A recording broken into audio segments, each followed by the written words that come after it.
Let's talk about IFC. IFC is for interferential current. The main purpose of using it, indication, is for pain. We want high intensities, but comfortable. The higher the better. We don't really want muscle twitching at all. Sometimes it twitches just a little bit. And however, we want to try to get the balance of where it's intense, but and high, comfortable, and no muscle twitching. This is the machine that similar to what you'll see in mini clinics. We always want 4 pads, quadrupolar, although this machine does have an option for 2. Just this machine, I want to chat a little bit about. If you press this button here, these are all the different types of treatments you can get. So why don't you come and look what I'm doing. So IF4, that's interferential current 4. That's what we'll use most often. There's an option for IFC with 2 pads. EMS is electrical muscular stimulation, which would be similar to NMES. Russian current, high HVPC, that can help with swelling. You can do 10s on this machine, and there's a couple other options. So we want to make sure we're in IF4, which is great. So for IFC, the physiotherapist might have different parameters that they want, but this is typical. Typically we want 5 kilohertz, which is like 5,000 hertz or pulses per second.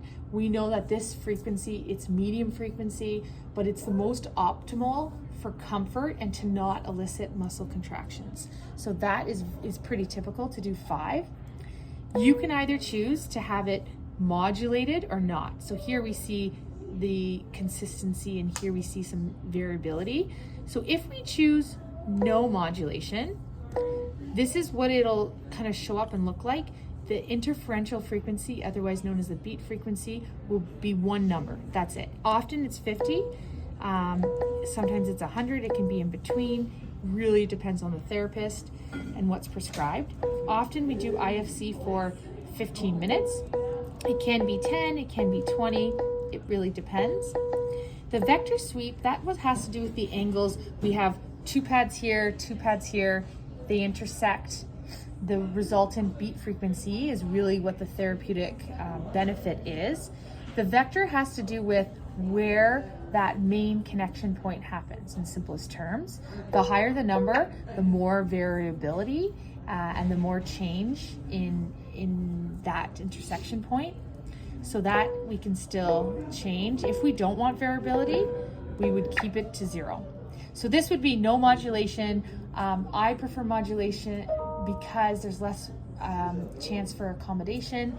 And so otherwise, often people will say, oh, I don't feel it as much anymore in a few minutes, and then they'll need to turn it up. We'll need to change that. So if we want to modulate, look how it changes though. So as soon as I press modulate now, it's saying, oh, beat frequency. It wants me to choose 2 numbers. Basically that's saying, okay, you want to modulate. We have current going here, and then the difference is the resultant current. We want to change that current. So it depends on the therapist, but I often like saying between 50 to 100. Oopsies.